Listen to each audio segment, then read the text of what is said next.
Buenas estimados, el día de hoy les voy a compartir el caso de una rehabilitación sísmica de un hospital en la Ciudad de México tras el sismo del 2017. Un caso de estudio sobre la evaluación y reforzamiento de una estructura de concreto reforzado bastante compleja, la cual fue dañada por ese sismo del 2017 y que fue presentada por el doctor Carlos Humberto Huerta Carpizo. Todas las imágenes e información que voy a hacer referencia en este video está basado en el caso ya mencionado y se presentó como una ponencia para la Sociedad Mexicana de Ingeniería Estructural, cuyo título literal es Reforzamiento de dos edificios tipo A dañados en el sismo o en los sismos de 1985 y 2017, análisis, diseño y proceso constructivo. Es un caso de estudio obviamente real en la zona Roma, que fue afectada en el 2017 por el sismo.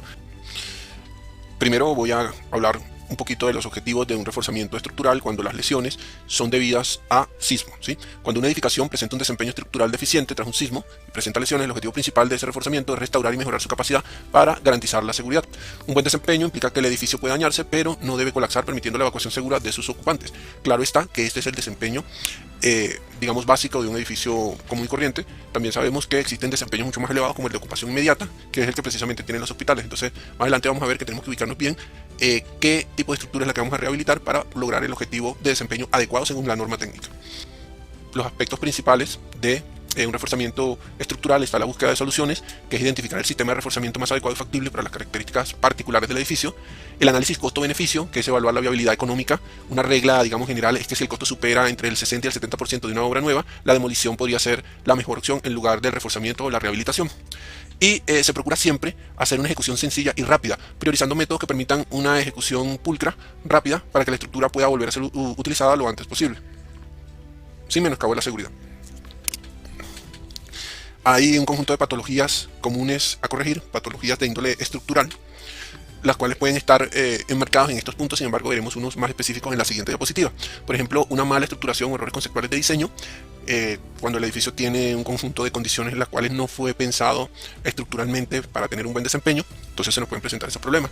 Precisamente puede haber abuso de la irregularidad en planta o en elevación o incluso en redundancia, que el edificio sea muy poco redundante. Entonces digamos que ya son factores que van afectando y van potenciando las posibles patologías que puede tener la edificación a nivel estructural. También modificaciones estructurales no autorizadas realizadas por los ocupantes. También está la interferencia dañina de los elementos no estructurales, por ejemplo los muros divisorios, que más adelante veremos un tema interesante que son las columnas cortas, y los diseños basados en reglamentos antiguos con demandas sísmicas muy inferiores a las actuales, ¿sí? O sea, todas esas son condicionantes o son deficiencias de entrada o de input que muchas veces tenemos cuando vamos a evaluar estructuralmente una edificación. Aquí ya podemos identificar fallas típicas de esas estructuras que tienen, digamos, esos defectos de entrada. Y otros que no son atribuibles directamente al diseño, pero digamos que son bastante comunes cuando tenemos lesiones por sismos, ¿sí? Entonces, por ejemplo, tenemos fallas al cortante, recordando que la falla cortante de cualquier elemento es una falla por lo general frágil y no deseada. Tenemos allí grietas inclinadas, 45 grados en columnas, en vigas, indicando una capacidad insuficiente para resistir cargas laterales. También tenemos la falla en nudos, la falla frágil, ¿sí? Digamos que es una falla de conexión viga-columna que es muy grave, muy fuerte para la edificación, porque precisamente daña uno de los puntos en los cuales precisamente no debería fallar una edificación, porque es un punto vital o crítico, a diferencia de, por ejemplo, una viga que se nos dañe. Tenemos también el efecto de columna corta, que se lo comentaba anteriormente, un muro no estructural, o podría ser también estructural, pero por lo general es muro no estructural, a media altura restringe el desplazamiento de una columna. O sea, lo importante acá es que ese muro no se estudió en el análisis matemático de la edificación, ¿sí? En el modelo matemático. Entonces se forman allí unos esfuerzos de cortante tremendos, porque lo que una columna, por ejemplo, se podría deformar en 4 metros, tiene que deformarse solamente en 1 metro, y hay esfuerzos grandísimos que se generan allí. Entonces, precisamente lo que dice aquí, forzando la trabajar cortante, una zona no preparada para ello, y provoca una falla frágil. Y debemos recordar que las fallas frágiles no son deseadas en ninguna estructura. Siempre buscamos o promovemos las fallas dúctiles. Falla por golpeteo entre edificios, que cuando tenemos edificios muy cercanos y no se han respetado las separaciones sísmicas, no importando si son edificios distintos o de distinto propietario o forman parte de la misma unidad de construcción, siempre se debe prever desde el diseño dotarlo de una suficiente junta sísmica para que no exista ese golpeteo. Simplemente un edificio se pega con otro al superar las derivas o las distorsiones de piso, y estos se golpetean, siendo el caso más grave cuando los edificios no coinciden en sus pisos, ¿sí? Entonces digamos que también es una falla típica y bastante grave. Falla por punzonamiento, pushing shear. Sobre todo esto se ve en losas planas sin vigas, por ejemplo, que hay en países, por ejemplo en Colombia, en donde está prohibida la construcción en zona sísmica intermedia y alta de este tipo de sistema estructural, que son losas planas sin vigas. Solamente tenemos losa columna, también se le dice sistema losa columna o placa columna. ¿Y qué puede suceder? Que si no tenemos allí una zona interesante de macizado, de rigidez, ¿sí? O de un abaco allí, al no tener viga, entonces ¿qué puede suceder? Que la columna penetre a la losa y entonces la haga fallar. Sobre todo cuando viene un sismo, esto es grave. De por sí por cargas verticales es bastante grave, pero cuando viene un sismo es peor porque se empiezan a formar allí unos cortantes agresivos y unos momentos bien fuertes y no tenemos ni abaco ni tenemos viga que pueda soportar eso, sino solamente la losa es la que pretende soportar eso, como que si se tratase de un diafragma tremendamente rígido, y en la mayoría de los casos no es así. ¿Qué factores claves hay en la evaluación para un reforzamiento de una estructura? Bueno, para definir una estrategia de reforzamiento es supremamente importante analizar diversos aspectos de la estructura existente y su entorno, ¿sí? Entre los cuales están estos que vamos aquí a mencionar. Entre los factores clave en la evaluación para el reforzamiento de una estructura tenemos los siguientes. Tenemos que tomar en cuenta, por ejemplo, la zonificación sísmica actual, si es una zona de amenaza sísmica baja, intermedia o alta, el tipo de cimentación, si es una cimentación superficial, una cimentación profunda, o precisamente como en el caso de México, una cimentación que empieza a trabajar de manera distinta. ¿Y cómo sería eso? Bueno, en Ciudad de México han habido asentamientos tan grandes que pilotes que inicialmente trabajaban por fricción, actualmente están trabajando por punta. Entonces también hay que analizar esos cambios en los tipos de cimentación o comportamiento de la cimentación. También los materiales y la estructuración original es importantísima tomarlo en cuenta. No es lo mismo trabajar con madera, con acero o con concreto reforzado, que es en nuestro caso. Y dentro del concreto reforzado como tal, o podríamos verlo más ampliamente como el concreto estructural, tenemos que analizar, por ejemplo, los distintos tipos de concreto que puede haber, desde concreto in situ, el reforzado convencional o clásico, concreto preesforzado, ¿sí? Concreto precomprimido o pretensado. Entonces, incluso dentro de la clasificación de concreto también tenemos que analizar esa parte, con qué tipo de material y estructuración estoy trabajando. También es importante ver la normativa de diseño original, ¿sí? Porque existen normativas antiguas y en algunos casos los edificios son tan antiguos que no existía normativa de diseño sismorresistente. Si había normativa de diseño estructural para cargas verticales, pero no sismorresistente. También tenemos que estar claro con el tipo de edificación para ver el nivel de desempeño que deseamos, ¿sí? Y es aquí donde entran los distintos tipos de clasificaciones o de grupos de uso, desde edificaciones indispensables, edificaciones de atención a la comunidad, hasta edificaciones que son del tipo, digamos, de uso normal o de poca demanda y exigencia, ¿sí? Como las habitacionales, por ejemplo. Y también estar muy pendiente de corrección de defectos de origen, procurar detectar si de por sí ya la edificación tiene una carencia de origen o tiene un defecto de origen, bien sea de material, de diseño, en fin. Bueno, esta ponencia digamos que se justifica principalmente por la importancia que tiene la infraestructura hospitalaria para la resiliencia urbana. Recordemos que los hospitales son básicos porque ante cualquier evento precisamente sísmico, ¿qué va a suceder? Que necesitamos que esa edificación sea de ocupación inmediata para que pueda atender todo el personal o todas las personas que están siendo afectadas, heridos, los enfermos de por sí que ya existen. Entonces, digamos que la parte de la infraestructura hospitalaria es fundamental, es básica.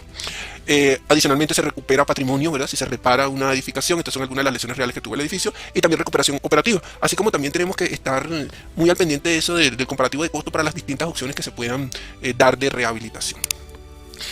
En el caso de estudio específico, es un hospital en una zona crítica, ¿sí? El edificio se localiza cerca de la colonia Roma, la Ciudad de México, justo en la frontera entre la zona lago y la zona de transición.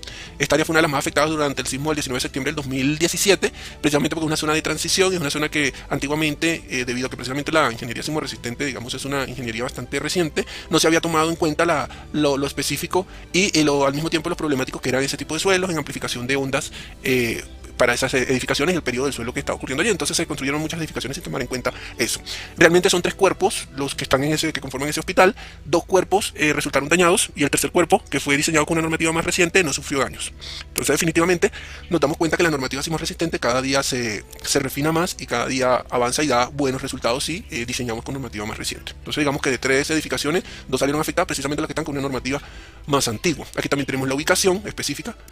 Y ya entrando de lleno, bueno, los 2 edificios dañados son estas plantas que vemos aquí. Tenemos el edificio 2 del lado izquierdo, fue construido en el 64, tenía 7 niveles originales, fue diseñado con un reglamento de 1957 y está en colindancia, ¿sí? Al edificio 1, que es este que tenemos aquí, que tiene una forma más irregular, fue construido en el 47, fueron 10 niveles originales lo que tenía, diseñado con el reglamento de 1946, donde prácticamente, precisamente lo que les decía, no hay, o sea, la ingeniería sismorresistente para esos años, o el cálculo por cargas horizontales para ese año era muy escaso en edificios. Y ya había sufrido daños en el sismo del 85, pero no había tenido un reforzamiento formal porque los peritos que fueron a verlo determinaron que no había ocurrido nada grave en ese edificio, en el 1. Entonces recordemos, el 1 a la derecha irregular, más antiguo, y el 2 más regular y un poquito menos antiguo, con una normativa un poquito más moderna. El diagnóstico inicial da que había un daño extensivo, ¿sí? muy fuerte en columnas, que de inmediato hubo que apuntalar con elementos metálicos precisamente para poder retirar los equipos médicos que están ahí, que eran muy valiosos. O sea, la edificación no colapsó como tal, pero sí tuvo bastante daño y aquí podemos verlo. De hecho, vamos a seguir viendo más fotografías. Fíjense lo que les decía del muro, falla típica de cortante, de alta distorsión de piso o deriva. Aquí fíjense cómo falla de cortante directamente. Fijémonos que los estribos están un poquito separados, e incluso hubo evidencias donde se habían pasado tuberías eléctricas y sanitarias, reduciendo la sección transversal de los elementos. Digamos que esto sería una falla de origen, o sea, además de todo, entonces habían afectado algunas columnas. Esto dio, bueno, un cóctel bastante desagradable. A pesar de todo, el edificio resistió, pero con todos estos daños que claramente nos indicaban que no se podía habitar todavía o hacer uso de ninguno de estos dos cuerpos. Bueno, en esta diapositiva podemos ver la evolución de la exigencia de la normativa sísmica. Aquí notamos que la construcción del edificio 1 y su diseño se hizo por el reglamento del 46, la del edificio 2, el menos afectado, del 57, es 11 años después, y la ampliación de ambos edificios se hizo con una normativa que rigió del 87 al 93. Notemos aquí, miren la gran diferencia que hay de coeficiente sísmico. Estamos pasando para el edificio 1 de punto 1 a el edificio 2 de punto 2, el coeficiente sísmico, y con una normativa más actualizada ya era punto 4. Fíjense como ya pasamos del edificio 1 no tener categorización de, digamos, de factores locales de amplificación, a que ya aquí estamos hablando en el 57 de un tipo de suelo, ¿sí? De fondo del lago. Y lo mismo acá. No aparece en la tabla, pero incluso en la norma del 46 no había límite de deriva, mientras que ya en la norma del 57 y del 87 al 93 ya se tenía más noción, un poco lo que yo decía, que la ingeniería sísmica era es una rama del conocimiento muy joven, muy reciente, o mejor dicho, la ingeniería sismo resistente, ¿sí? Más que la ingeniería sísmica. Entonces ya ahí notamos y nos damos cuenta de que todo lo que estudiamos está correcto, y vemos que efectivamente se tenía que dañar esos edificios porque incluso no se había considerado la deriva de piso para la edificación 1, y que los coeficientes sísmicos habían cambiado mucho de una norma a otra, ¿sí? Bueno, había un desafío adicional y eran los requerimientos del cliente. ¿Qué quería el cliente? El cliente no quería demoler el edificio principal porque se llegó a la conclusión que el reforzamiento iba a salir entre 60 y 70% de lo que era la construcción de un edificio nuevo con las mismas características, pero cumpliendo la normativa sismo resistente. Pero el cliente dijo que no, que era un patrimonio familiar y no era cultural, pero sí era familiar. Entonces esto no era una alternativa. Esto se le quitó a los diseñadores. Ellos no pueden, o sea, que la solución no sea demoler el edificio. Estamos hablando del edificio 1, del hecho en 1947. Y otra condición era que se prohibió el uso de contraventeos, de estas riostras, de pandeo restringido, riostras con amortiguadores, y menos en fachada porque se percibía que era una imagen de debilidad y daño. Eso también era algo muy particular de este cliente, de un cliente privado, ¿sí? Entonces, adicionalmente, póngale estas dos limitaciones. Bien, en esta diapositiva podemos ver lo que se debe hacer de primero para este tipo de edificaciones, y es hacer el modelo matemático tal cual como estaba originalmente cada edificación, cada cuerpo, y ver el cumplimiento normativo, en este caso por la norma del 2017. Fíjense qué sucede acá. Este es el edificio 1, el irregular, y este es el edificio 2, el más regular, más reciente. Entonces ambos no cumplen las derivas. Y si vamos acá, fíjense que lo que exige la norma mexicana es un 1,5%, pero estamos viendo que aquí nos acercamos al 5%. Y en el caso de esta edificación, de la 1, donde definitivamente no se tenía que cumplir deriva, estábamos llegando casi un 12% de deriva. O sea, una cosa realmente alarmante. Y si vemos los periodos, también son unos periodos larguísimos, más que todo el edificio 1.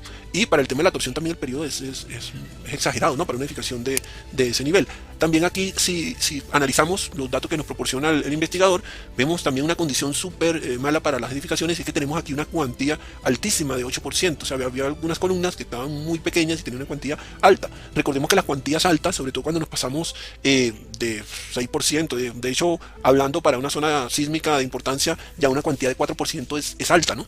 Porque eso resta ductilidad. Entonces, idóneo si pudiéramos tener cuantías que rondan los 2 y 2,5% en esas columnas. Pero aquí vemos que era exagerado. Y otra condición que no le ayudaba al edificio, lo vemos aquí gráficamente. Fíjense, esta que está acá, de punto 1, era la restricción que tenía sísmicamente la edificación para el diseño, la edificación 1.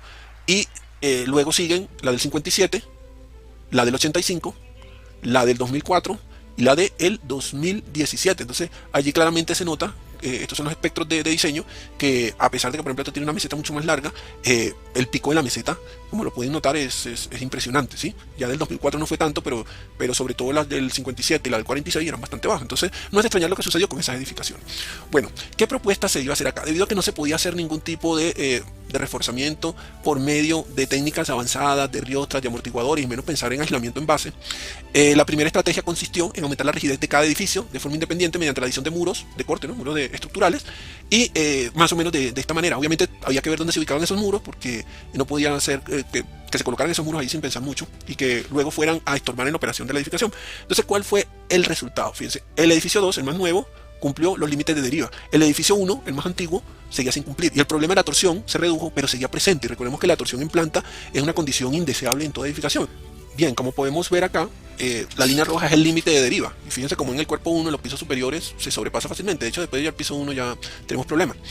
Recordando que en México el piso 1 es el primer entrepiso, ¿sí? El piso 0 es un nivel conocido como planta baja o piso 0. Entonces fíjense, el cuerpo 2 sí respondió bien al reforzamiento por medio de muros, pero el cuerpo 1 no lo hizo de manera adecuada. Entonces, ¿qué sucedió? Que surgió una segunda propuesta, que es una solución ilógica a todas luces de los ingenieros estructurales, pero fue efectiva.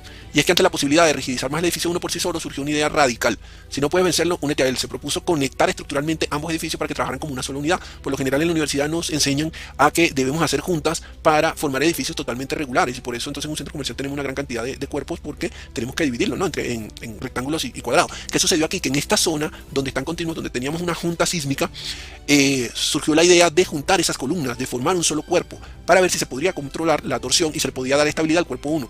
¿Cuál fue la solución final? Esto que está acá. Se formaron unas grandes columnas y adicionalmente unos muros. Obviamente hubo intervención también para todas esas vigas que teníamos allí, que ya lo vamos a ver un poquito más adelante, que no iban a cumplir con o que no están cumpliendo con la normativa. Pero entonces esa innovadora solución dio un resultado interesante. Fíjense, ahí se tuvo que nuevamente modelar la estructura, pero ahora como un todo. Fíjense que ahora aquí lo tenemos junto. Y los resultados fueron interesantes. Fíjense, el resultado final fue un comportamiento adecuado. Cuando juntamos esas dos edificaciones en las columnas y les colocamos muros, fíjense lo que sucedió. Aquí tenemos la deriva límite y aquí tenemos la deriva que experimentó el modelo. Entonces ahí se controlaba y además la torsión se reducía del 70% al 37%, o sea que fue una solución no convencional, que ahí es cuando decimos que en ingeniería no debemos descartar nada, en esas lluvias de ideas, en esas reuniones técnicas que muchas veces tenemos. A veces las soluciones no convencionales, y en este caso hasta ilógicas, que uno las piensa y parecía que no tenía mucho sentido, dan una buena solución.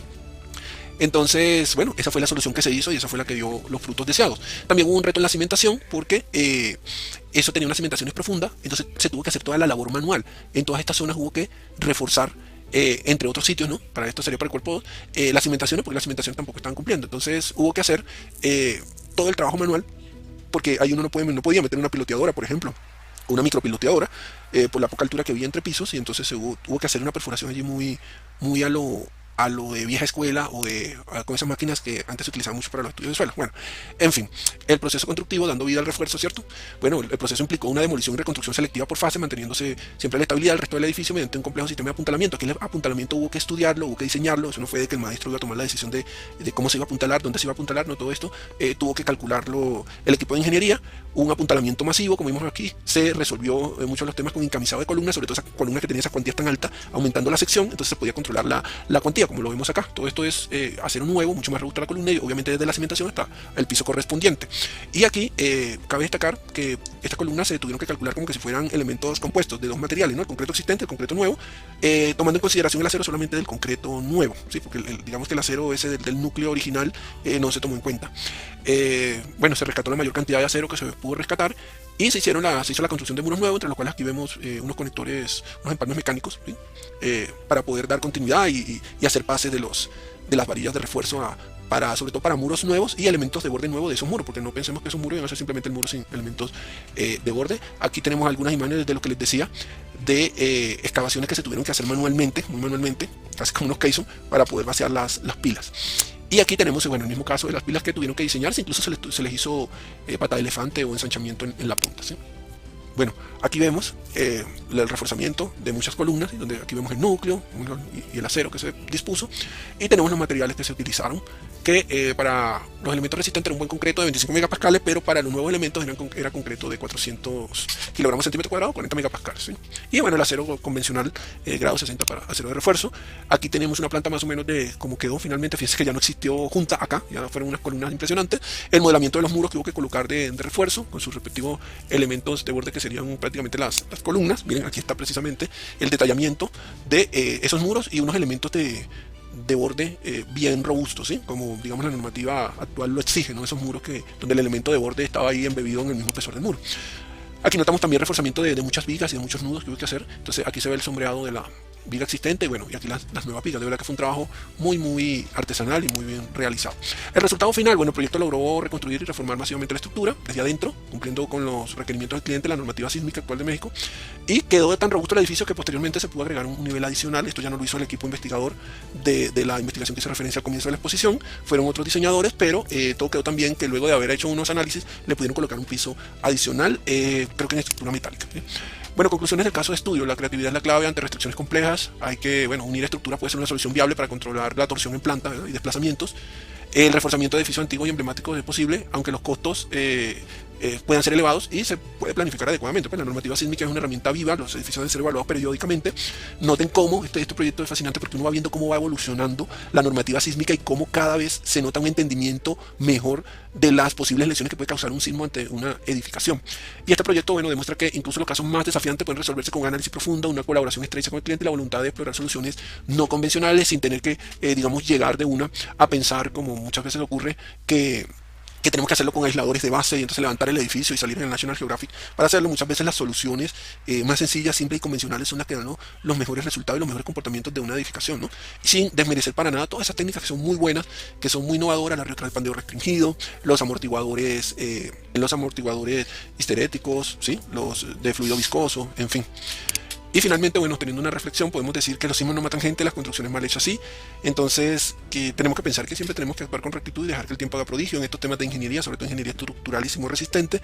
No podemos bajar la guardia y tenemos que cumplir con los más altos estándares, porque el sismo siempre va a estar allí. El sismo en una zona de amenaza sísmica alta siempre va a haber sismo, y está la parte de nuestra calidad de ingeniería sismo resistente la que va a minimizar esa amenaza y va a disminuir el riesgo en esa zona.